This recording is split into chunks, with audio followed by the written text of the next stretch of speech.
wabarakatuh. Waalaikumsalam.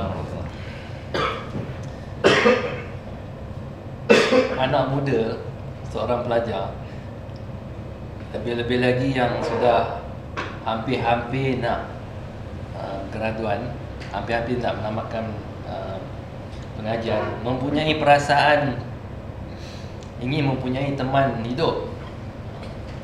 Lebih-lebih lagi dengan tekanan daripada rakan-rakan yang sebaya, maka sudah tentu anak muda di mencari pasangan hidup kemungkinan di universiti ataupun di luar.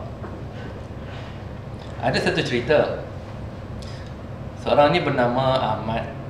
Beliau seorang pelajar jurusan kejuruteraan tahun terakhir, tahun ketiga. Pada satu hari beliau telah memadu satu kereta beliau lah untuk menuju ke tempat pengajian beliau. Waktu itu pukul 7. Beliau ingin pergi ke perpustakaan 7.45. Mungkin beliau pergi sana dan sembahyang maghrib di sana juga. Waktu itu cuaca agak lebat dan pemandangan di hadapan jalan juga tidak berapa jelas dan kabut. Ketika melalui jalan dari Balakong menuju ke UPM, dia belajar di UPM, sampai di sana sebelum memasuki simpang ke kiri ada satu bus stop. Sampai saja di sana beliau ternampak seorang wanita dalam keadaan hujan, berpayung. Dalam hati beliau kata, mungkin inilah peluang saya untuk mencari kenalan. Mana tahu kan, ada rezeki kan. Maka beliau tanpa segan silu terus saja pergi, berhenti tepi bus stop tersebut dan terus membuka tingkap dan bertanya, adik nak ke mana? Dalam keadaan hujan-hujan macam ni, biarlah saya hantarkan. Ke mana adik nak pergi? Kemudian adik tu berkata, beliau sebenarnya nak balik rumah. Bah, dah lama tak sampai ni. Beliau kata, tak apalah, saya tunggulah, mungkin bah akan sampai juga ni. Kemudian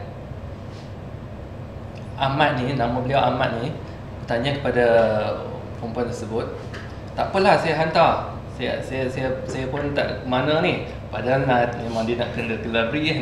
Saya pun memang perjalanan balik, paksa bohong.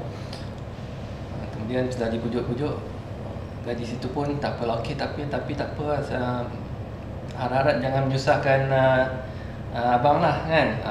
Masuklah, sila masuk ke dalam kereta, masuk. Dan beliau pun masuk dalam mandu dan bertanyalah alamat kepada gadis tersebut. Ke mana? Kata tak apa, saya tunjukkan jalan ke rumah. Dekat saja, dekat belakang saja. UPM ni ada kawasan perumahan. Okey, baik. Tunjukkan kepada saya. Kemudian Ahmad ni bertanya nama beliau, nama dia Maisarah. Nama pun sedap. Dalam hati kata, nama pun sedap. Sambil bawa kereta tu, Maisarah duduk belakang. Dia pun melihat cermin belakang tu. Tengok, agak cantik juga orangnya. Comel. Dalam hati beliau kata, entah ini jodoh saya kot kan. Mana tahu kan. Kemudian dia pun bawa kereta sampailah ke stesen Petronas depan itu. Maisarah menegurnya, kata, Ahmad, pusing ke kiri ya lepas Petronas ni. Dia pun pusing kiri, dan lepas itu pusing ke kanan. Dan kemudian depan tu ada rumah nombor 3, ada gate warna merah. Itulah rumah saya.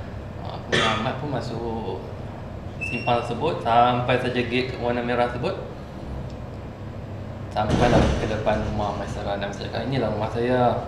Ahmad kata, apa saya tolong angkatlah barang-barang. Tak apa, saya terus turun saja. Saya tak apa, saya boleh uruskan diri sendiri.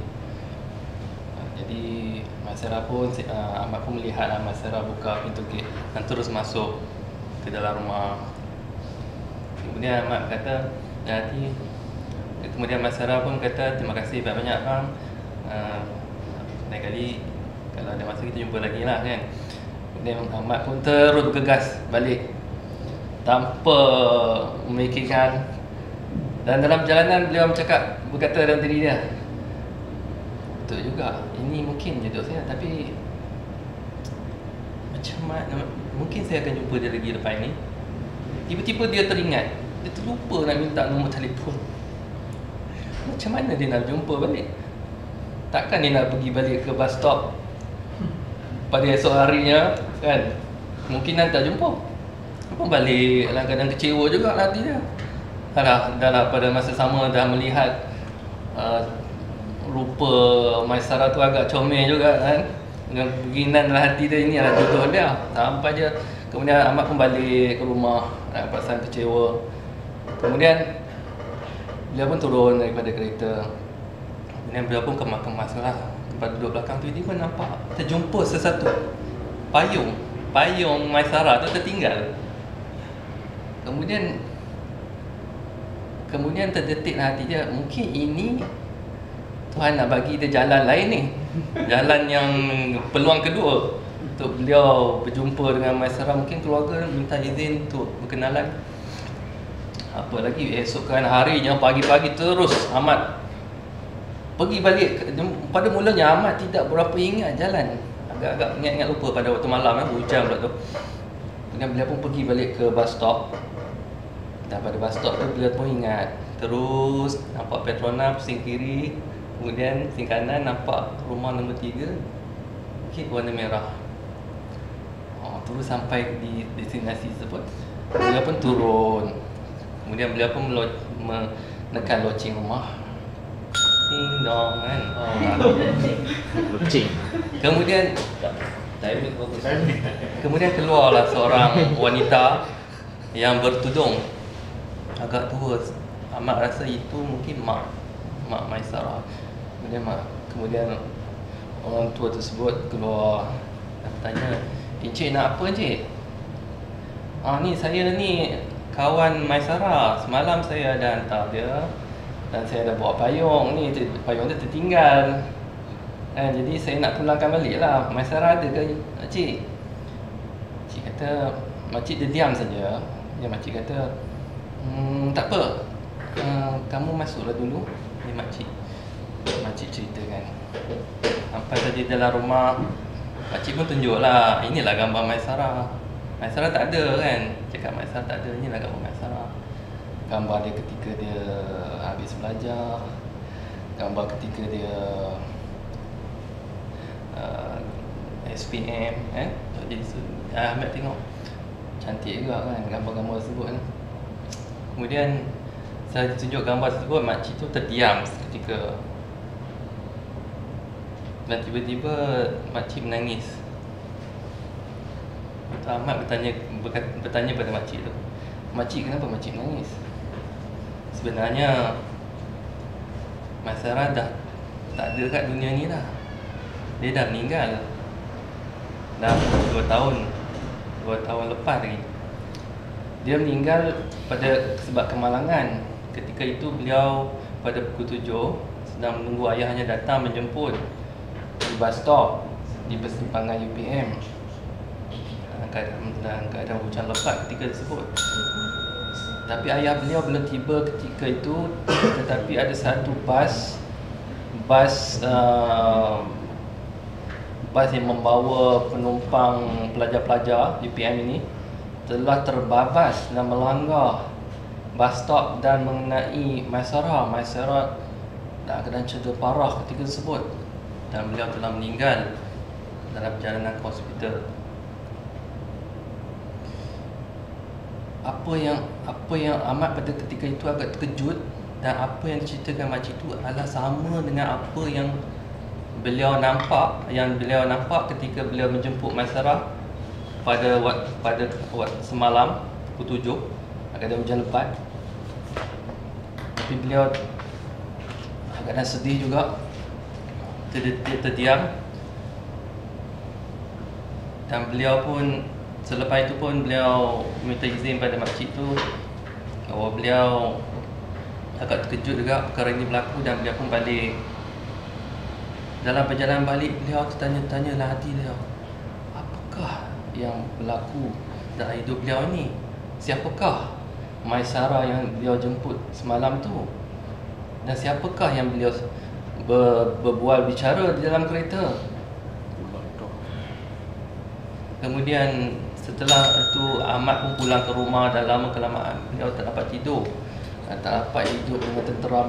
Sehinggalah beliau jumpa seorang pakar perubatan Islam ini dan mengatakan bahawa apa yang berlaku sebenarnya, Maisarah yang kamu jumpa tu adalah Qarin. Qarin ini adalah kembar pada setiap manusia. Setiap manusia ini Tuhan jadikan ada kembar dia, yang dicipta daripada jin, yang tugasnya untuk menyuruh manusia ni buat baik ataupun jahat, kecuali Qarin Rasulullah. Qarin telah diislamkan. Jadi apabila manusia itu mati, Qarin ni tak mati sebab dia jin, dia lambat mati. Dia hidup lama beratus-ratus tahun, Allahualam. Dan apa yang beliau buat adalah dia melakonkan balik apa yang manusia itu buat ketika di dunia. Kemungkinan kisah Maisarah tersebut, Qarin beliau telah melakonkan balik keadaan itu. Duduk pergi kat bus stop pakai payung, dan malangnya Ahmad ni bertemu pula dengan Maisarah dalam keadaan begitu. Rupanya bukan Maisarah yang dia beliau jumpa, tapi adalah Qarin. Jadi bab Qarin ni sebenarnya tak dapatlah saya cerita lebih lanjut di sini, dan kesimpulannya apa yang kita tak dapat nampak daripada mata kasar kita ini bukannya bermaksud bahawa tidak ada wujudnya makhluk-makhluk gaib ni. Benda ini boleh berlaku kepada kita dan siapa-siapa saja, tapi penyelesaiannya mesti ada dalam perubatan Islam ni. Sekian, terima kasih.